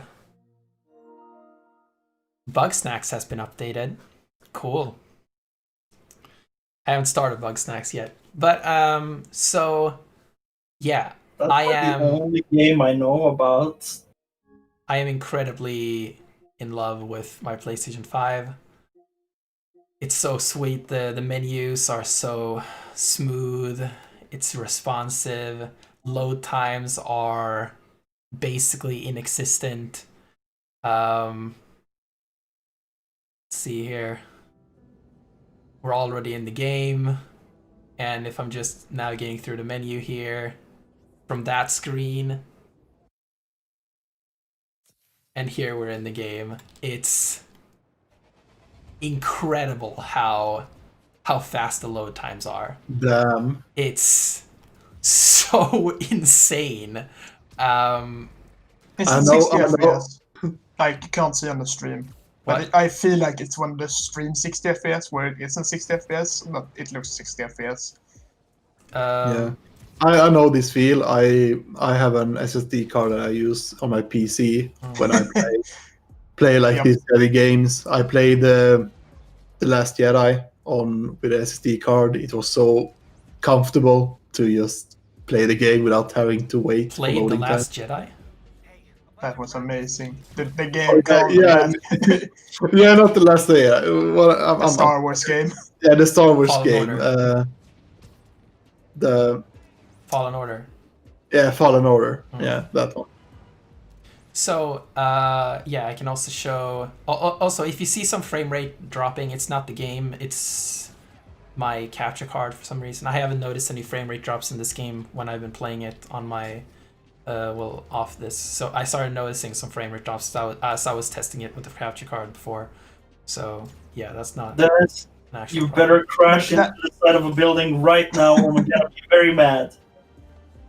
The so software for the here- capture card is just garbage. So Here is here we see real ray tracing. It's here. Look, it's actually reflecting the background, everything live. It's cool. So I'm using the fidelity mode right now in this game where it's the ray tracing and rendering at 4K while we're looking at it in 1080p right now. But you can go in and do in visual and then change it to performance. I don't know if I'm streaming at 60 FPS right now. I don't think so. So you probably won't even see that this is running at 60 FPS right now. But yeah. So I don't really know what kind of. Also, I'm using the Into the Spider-Verse costume, which you can do something super cool. I don't know if you've seen this, but I'm just gonna go back to fidelity because ray tracing. I'm pretty sure everyone has seen it, So but we're gonna see it anyways. yeah, so you can turn on this thing, and now he animates at like 12 FPS or something, that like the movie. why aren't you just using that all the time? Because it looks awesome. It's Yeah, the only way to play the game, obviously. it's so cool. Yeah, so it just gets a little tiring after a while. I use it sometimes, but yeah, It's getting tiring. it's amazing. super cool. But yeah, so I don't know what kind of questions do you have about the PS5? Does it play Sonic Unleashed at solid 60 FPS? No, because it's a PS3 game. Which is boo! But can You it blend, fucked Dennis? us. What? What did you say, Close Todd? it then. But can it blend? No, it cannot That's the blend. question. No, I'm just like looking at this because I'm one of those people that just I said this like last podcast, but I'm not getting a PlayStation 5 soon. Partly because they don't exist, and partly because they don't have enough games for me to like. Where I would probably get it if it turns out that Final Fantasy 16 is a PlayStation 5 exclusive, because it's like weird. They released a new. Well, we know It's a recap trailer that just said for PlayStation 5, but not for PC. So I don't know. Okay, yeah, because we know it's PS4, PS5, and PC. Yeah, the trailer said so, but the Demon's Souls trailer also said so, and that's not gonna come on PC. Yeah, I think They that just straight the up Demon's said that. Souls thing was probably an error. When it comes to, I think the Final Fantasy trailer that you watched could have just been like a PlayStation specific trailer, so that's why PC wasn't there.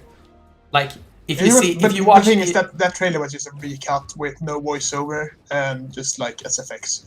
okay, But because there's no new information, so. I But know I when could have you- just missed it also. So. when you watch like a trailer on Nintendo's YouTube, for instance, like the fact that a game comes out on PlayStation or Xbox is not mentioned, you know. So it could have Yeah, just been I a guess. thing like that. Also, like, I wouldn't. It would be a bit silly if it didn't come out on PC, since the people that are like heading the Final Fantasy 16 is that they are the people that made the Final Fantasy 14, which is primarily a PC game. So it's gonna be out on PC. I'm very sure of that. Anyway, I like when I look at the PlayStation 5, I get excited for the future, because like there's so much cool stuff you can do now with ray tracing and with like having proper what do you call it, proper hardware. Because I get so annoyed when I'm on my this is my biggest gripe with PS5 games. Stop showing the intro logos. Like, and that's something that's really interesting about Spider-Man and Spider-Man Miles Morales, is that they only show the intro logos. sometimes. This time I was like lucky that it didn't show them, so I could show how fast it loads. But like this would have loaded just as fast if it didn't show the intro logos. This game, by I mean, the at this way, point, I think is- everyone has seen a clip of people using the quick, like Yeah. quick resume or whatever it's called. By the way, this game is delightful.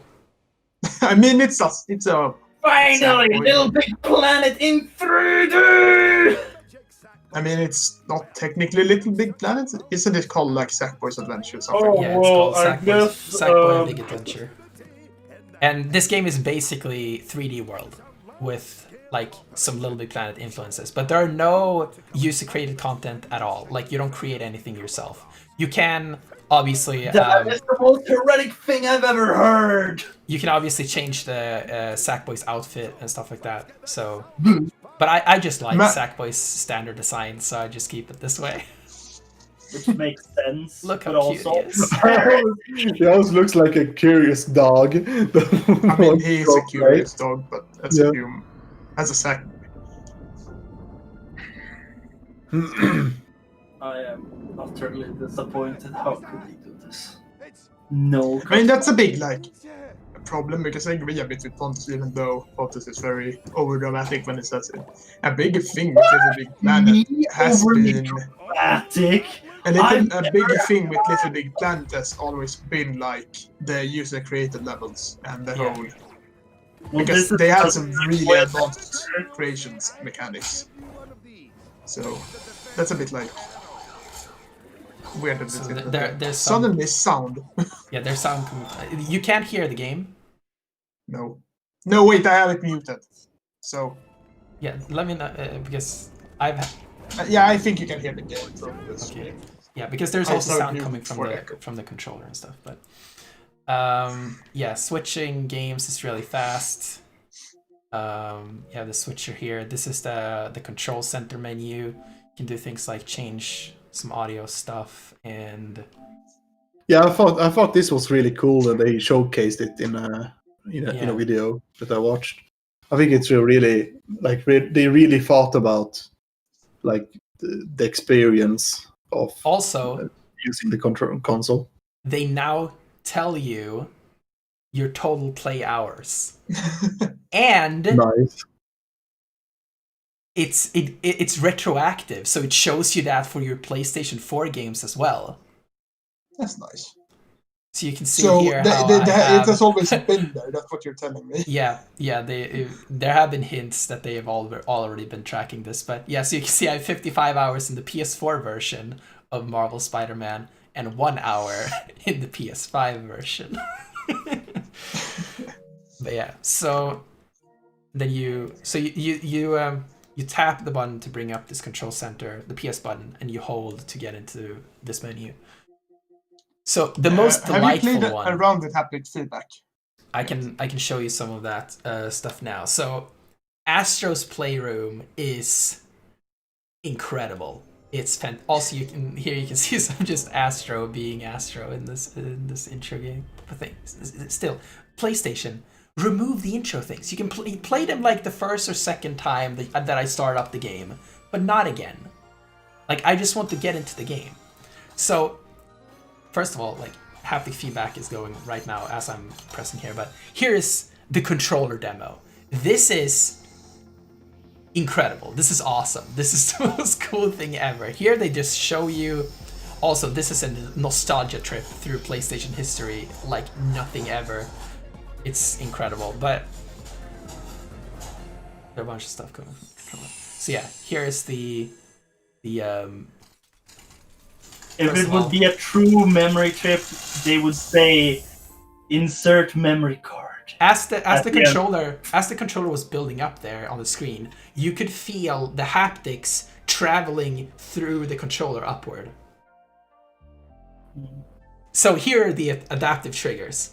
So as you can see here, like when I press this down, it like stops here, but here it like I need more pressure to keep going and press through here.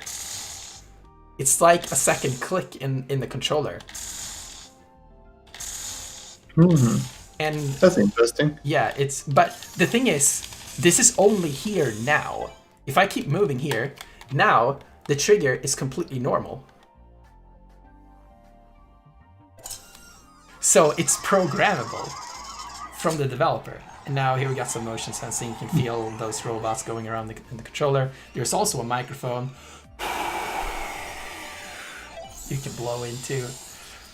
Oh They go full Nintendo. Yes, all over again. They go full Nintendo on this game. Glowing mini games. No. So, to show off a little bit more of the adaptive triggers, here is the Gatling Gun. Wow. And now, check this out.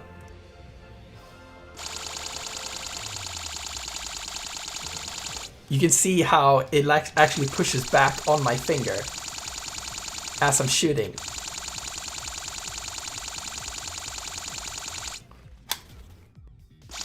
Can we just talk about the fact that Dennis is currently committing mass robot genocide Yes. and nobody is batting They an eye? probably deserved it. And then Well, we know who's dying first when the robot uprising is happening. here's the bow and arrow. So now the trigger is completely like super hard to press down, like if I was pulling on a bowstring. So I really need to push harder to get it down. Damn, I'm really impressed by. And you could turn That this off, right? Yeah, but why? Don't Because- be boring, Carl. Because It's there might be cool. people who have. Yeah. problems. You can turn it off. That's what I'm If- thinking of. Yeah, if you have any kind of disability or whatever, you can turn this stuff off. But if you are physically capable of doing with this, don't turn this off for the battery life or whatever. It's so incredible. Also, this is a nostalgia trip. During It's a the beat game, mark. you collect PlayStation hardware. And look at this. Some of it's interactable as well. Ooh. Where's the eye toy? I need to see it right now. Oh. Your stream delay is 30 seconds. Oh no, it's not 30, but it's a bit. Better find the eye toy right now.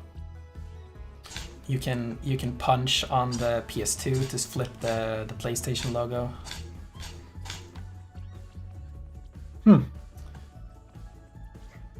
Oh, And I this see is- the boss controllers in the background. Nice. The PlayStation 3 does actually not have ray trace reflections on it. That's upsetting. Yeah, you can see it's a mix of a cube map and screen space reflections when I'm doing Yeah. design and stuff like that. So I think you can also punch this one to open the. Yep. They had some when you did that, in a certain at a certain angle, you had reflections. Oh, Wait. Yeah, that's because of screen space reflections. If an object is in screen space, you can just flip it upside down basically, and it looks like a reflection. It's true. I found my old eye toy that I was Oh. last time. Let's see At where is the eye toy? Someone delivers game. Here's the eye toy. Yeah. Give us the eye toy. That's all I wanted. Yes, there it is. And the bus controllers. Of course. They light up when you punch them. Yes. This is Those fucking. Also, just such don't a- forget Also, in the. here, if you punch the VR goggles, you can see a trailer for Astrobot Rescue Mission. I That's see. cute. Yeah. Men jag ser som VR goggles on him now. Yeah. Also, this is funny. So here's the Sony Interactive Entertainment logo. If you keep punching it, it falls off and shows off the original Sony Computer Entertainment logo, and then bot is like, "Oh shit!" and puts it back up.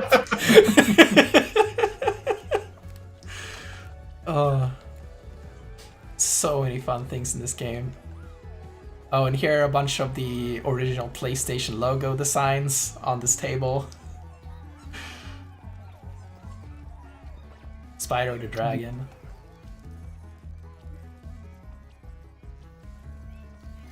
But yeah, that's some cool stuff. Yeah, and also you can feel, in the haptics, you can feel when he's walking around, and it feels different in the controller, depending on surface, on what surface he's walking on. So now, here on this PlayStation logo, it's this kind of metallic feeling to it. But outside here, here's this different feeling. And when I walk on the glass here, it feels like I'm walking on glass. It's incredible. Like this, the feeling is different on all of them. Here is the GPU jungle level. So there are 4 levels in the game, 5 technically, but there are 4 main levels in the game. And each level is dedicated to a different part of the PlayStation 5. So there's Cooling Springs, which is about the cooling system of the PS5. Oh, I think he's playing... Is he playing a PlayStation Vita? No, he's playing a PSP right now. And then this is the GPU jungle. And here, you can see one of our good friends. The squirrel. Crash. No, Crash. Bandicoot. Crash Banuka. Crash Banuka. And he's doing the Crash dance.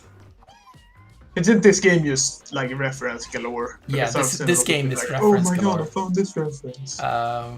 Also, the song in the background of this level sings about how a GPU works. It's a song about the functions of a GPU. Also, here's Aloy from... They're going full meta. Yeah, here's Aloy from Horizon Zero Dawn. So question. Yep. Is this game... Is it an actual game or is it more or less a glorified tech demo? So this is a game. It's a short game, but it's an actual game, and it's really, really fucking good. Like, there are some very good game mechanics, and the game has personality through the roof. Like, it's incredible how much personality this game has. Also, look at these platforms. It's PlayStation 4 triggers.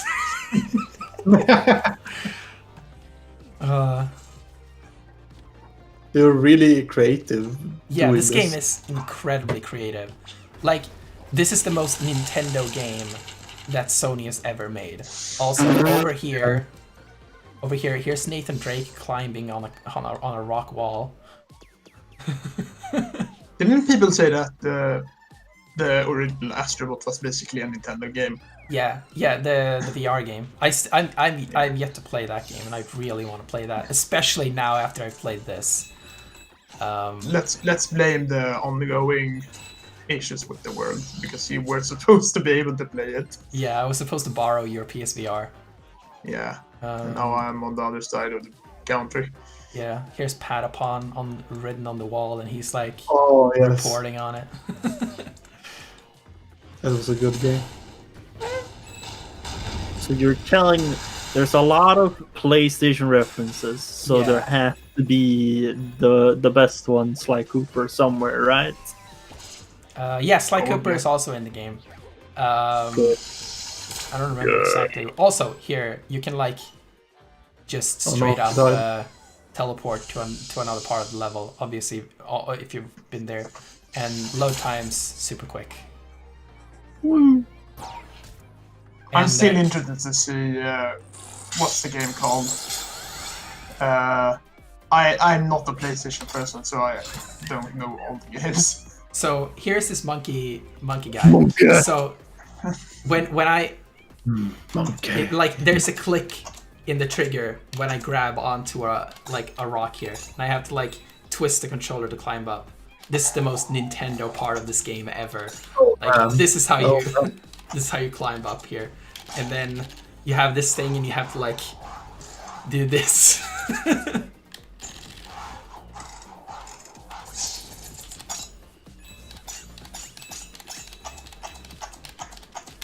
It feels like revisiting the Wii. Yeah, this is a little bit. Oh shit. I fell. But yeah, so this game is really cool. I love it a lot. But yeah. What's the game called where you play the dude that has a little robot body? That's really hyped up for this game. I don't remember the name. Ratchet and Clank. Yes, Ratchet and Clank. Yeah, I mean, Ratchet I'm and excited to see how they will do with that because they, according to the trailer, are going to have like, they're going to like not have loading screens basically. Mm. Yeah, you got these like Because portals. Yeah. Although they're technically loading screens now that I like think back to it. Yeah, of course it's a load. Like, but the that's the thing. Like with this with the PS5, the load speeds are so fast, but they're still not instant. So what developers have to do now is not design load screens to look like a waiting point, but instead to look like a transition. Like one of the really interesting parts about fast traveling in Spider-Man now is that fast traveling in Spider-Man before was you saw Spider-Man sit in the subway and then the game comes back and you're in the game again. But now it just fades to black and then it comes back. But the thing is, it still feels long because you're sitting and looking at a black screen. So what developers have to do is to like make that really short amount of time feel like it's nothing. So what they should have done there really is like, okay, fade to black or like do a transition, a wipe, and then you like see him sit in the subway for like this long or something. It just flashes by, and then you're back in the game, and then the game would feel, then the load screen would feel smaller than this because things are happening on screen. So that's how you have to design load screens in the PS5 era, which is really interesting. And yeah, also by the way, load times, like I'm in this game like 5 seconds later. So yeah. Power up SSD. Yes. If only they could be a bit higher, like bigger storage. Yeah, speaking Isn't of the SSD for PlayStation 5 like special though, if I remember correctly? Yeah, it's so here you can see like the file.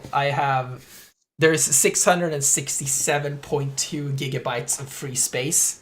83 of that is filled up by other, which I have no idea what it is, and no one on the internet knows exactly what other is. So like the advertised storage size is 825 gigabytes. And obviously everyone knows that the advertised storage size is never the same as the practical storage size because it's filled up by other things. So after you're done with the OS and all of this stuff, you get 667 gigabytes. But then, in addition to that, you have this 83 gigabyte other that is just something, I guess. DLC. Also, I gotta pay for the extra storage space. Something that's super interesting is that the PS5 versions of Spider-Man Remastered and Spider-Man Miles Morales are both smaller than their PS4 versions. Nice. Yeah. So, and that's because I've talked about this before, I think, but there was a technique that showed up during last generation to reduce load times where you duplicate files on disk, because part of the load time is the reading head of the disk traveling to the location where it reads the next file. So by duplicating the files all over the disk, that read time would be smaller. But now you don't have to do that anymore. So the file size goes down because they have removed all the duplicate files, but the file size go up again because now you have 4K textures. But still, even because of that, file size is still smaller, which shows how bloated games were. Like, look at Last of Us Part 2 is 78 gigabytes. I'm pretty sure that was like 100 gigabytes before. What? I'm thinking That's of so that weird. stupid fucking Call of Duty game that's like 200 gigs or Yeah, whatever. I downloaded Final Fantasy 15 because it's free with PS Plus collection. That's 100 gigabytes. That's a big game. Yeah. That's a really big game. But yeah, so I've only showed you like PlayStation 5 games right now. But if I like launch a PS4 game like Crash 4, the load times are not impacted very much, sadly. This game still boots up really long, and there are unskippable. There are like 4 or 5 unskippable logo screens. Oh, those fucking logo screens are the worst. Like, I hate. I don't want to know who made my game. I just want to play it. I mean, I will know who made them, but I don't Yeah. need to know every time I start up the game. That's the thing. Just to circle back to Age of Calamity, you can skip the logos in the beginning. Just press plus and you're in. yeah. But yeah. But yeah, that's the thing. Like, obviously, I think the logos at the start of a game have a place there because it's part of crediting who made the game. But in this era of like so fast load times, you have to like only show them like on the first boot or the second or third or something like that, and then not show them again. Or you show them and then they are skippable. Yeah, or like have one of these like collection screens where it's like you see all the logos on the same screen or something like that. Yeah. For like a shorter period of time. But yeah, as you can see, the load times are a lot slower. Going into a level takes a lot longer because yeah, it's not you. It's like this is the PS5 emulating a PlayStation 4. While the hard drive is still faster, it is not using all the compression technology and stuff that the PS5 has. So it's still slower. But it does give you a lot of performance enhancements. So this is a game that had an uncapped frame rate on PlayStation 4. So that means that while it ran at like an unstable 30 to 40 FPS on PS4, it now runs at really fucking solid 60 FPS. Which is great. So, and that happens to a lot of games where they had uncapped frame rates. So they just run a lot better now. I died. But yeah. So that's the PlayStation. Very similarly. Yeah. Yes. Is there anything, any other questions or whatever? I saw you go quickly through the store a bit, Yeah. but could you show it a little bit more, like in detail? Yeah, so you're in the menu right now, and then now you're in the PlayStation Store. The PlayStation Store is completely integrated into the main menu, and it's super snappy. It's a lot more personalized now than it was before. So things are a little bit more focused around you and the kind of things that you like or whatever. I think at least. At least that's what he said. I don't know if it's true or if it's in practice, but yeah. So you can see here are like subscriptions, so PlayStation Plus, PlayStation Now, EA Play, and here you get all the monthly PS5 games, the monthly PS Plus games and stuff. Collections here, they just show you some collections. It's very self-explanatory. They have integrated PlayStation Now into this console also, so Yeah. you can have all the other older games, like from the PS3 and Yeah, so you can PlayStation still stream PS3 games through PlayStation Now. Yeah. And they're actually really nicely integrated into. So here is the game library at the end of the menu. So first of all, here you see your collection. So this is all the games that you own, or that you have through PlayStation Now or PlayStation Plus, or EA Play. And then here are all the games that you have installed on the system. and then you can see all the games that you have through PlayStation Now, and all of the games that you have through PlayStation Now. Oh yeah, I said plus before and now and this now. I don't have PlayStation Now anymore, so I can't show you how it works to play them. But yeah, and then you can sort by different criteria, so like name or purchase date or whatever. And you can also sort by platform. So if I only sort by PS3 games, I can only see the PS3 games that I've streamed. So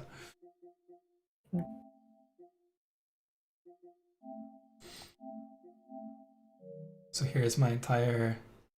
Wait, I did PS5.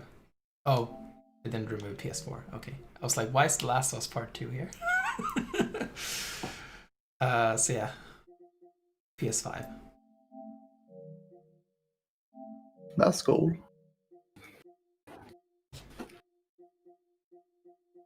One thing that I hate very much is that some games have this fucking ugly ass PlayStation Hits banner on top of them. And it looks terrible. Why? Sony, why did you do this? Like, I don't want this shit on my Last of Us. It looks terrible. You have to know that it was a good game. Yeah, but I know that already, man. That's why I have 94% trophy progress in it. Wow, that's a lot actually. But yeah. Also, oh yeah, some other really interesting things in the system setting. Oh yeah, in here game and like, so you can choose like game presets. So I'm someone who inverts my camera in games, and I can set this as a system level preference. So I set like my vertical camera to inverted and my horizontal to normal, and games will automatically use this.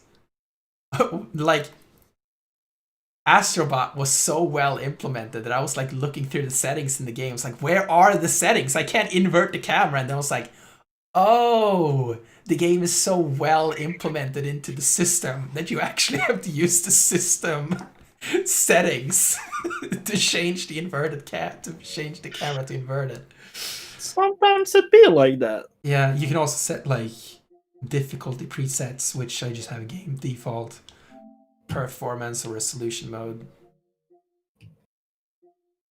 So yeah, cool stuff.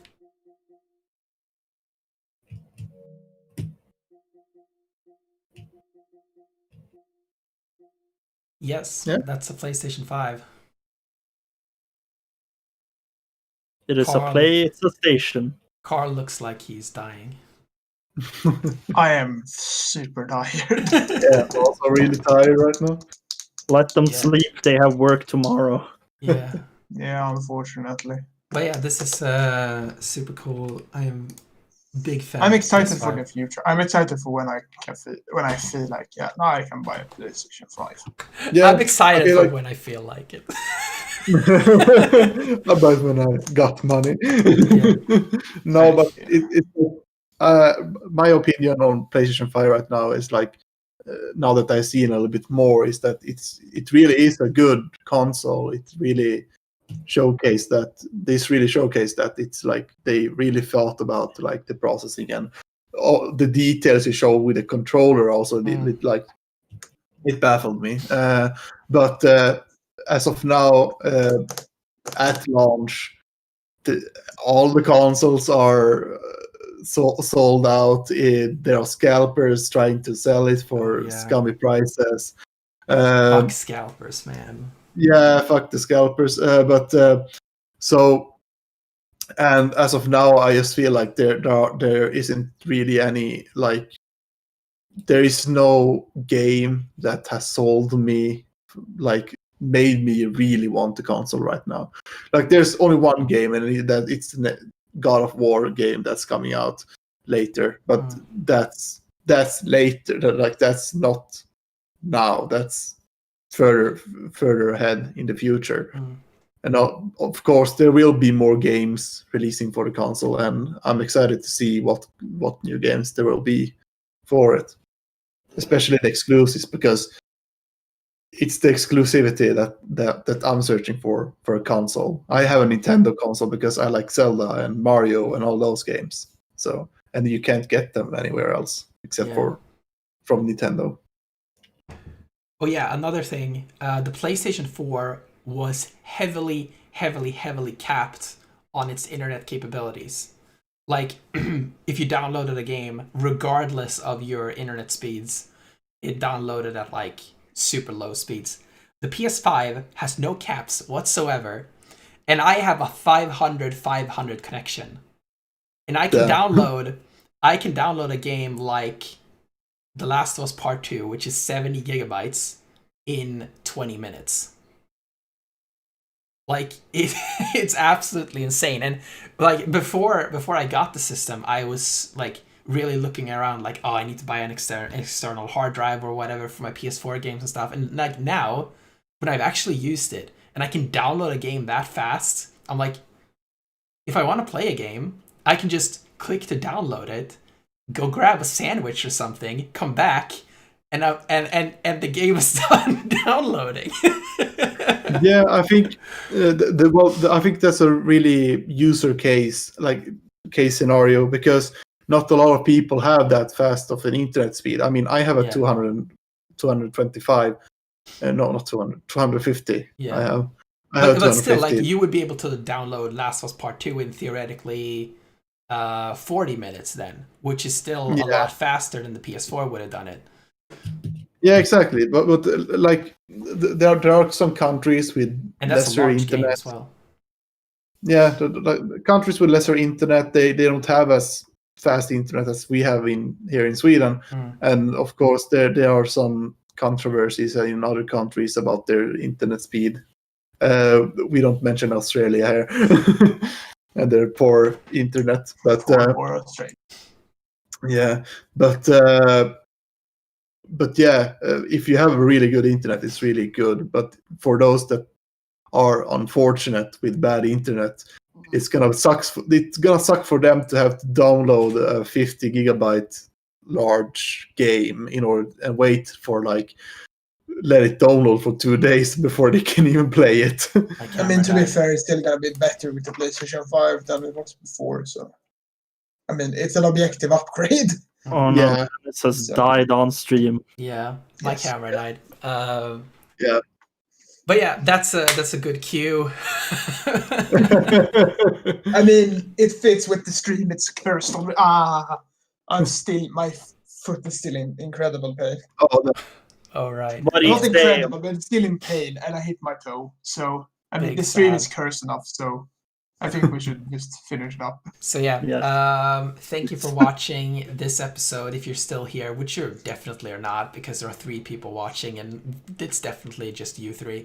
It's been 2 hours. No, I left actually. Yeah. So yeah. So where can people find you, Carl? Yeah, I have a Twitter that's not my super personal Twitter anymore. At the piece of tofu.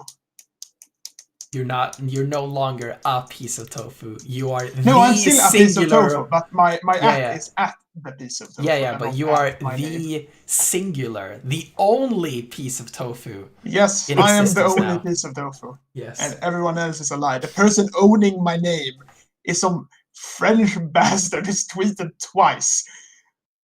I'm upset. Yeah. But yeah, you can find me there. I don't tweet a lot. I retweet stuff and like stuff, and sometimes I share my hot tips about how you should avoid breaking your toe, because that sucks. Yeah. So Leo, where can people find you? Yeah, so I'm about to start a podcast called Meteorcast. Follow the podcast on Twitter. Also follow in Twitch, because we will start our first stream this Saturday. I don't have an exact time, but it will be announced in the Twitter also. So yeah, make sure to catch up. Make sure to follow up and see when it's coming. Cool. And do you want to plug anything, Pop? I'm gonna plug in my rice cooker and get myself something to eat before I go sleep. Outside of that, no. Don't follow me. If you do find any of my accounts, do not join them. I swear to God, do not find me anywhere. That scares the shit out of me. If you find him, Yeah. he will Fuck find off! you and kill you. Yeah, watch out. He got the rice cooker. You don't want to fuck with people with rice cookers. Yeah, exactly. So yeah, thank you very much for watching, if indeed you did, which you definitely are not. But anyway, thank you for watching, and we'll see you again next week. Bye.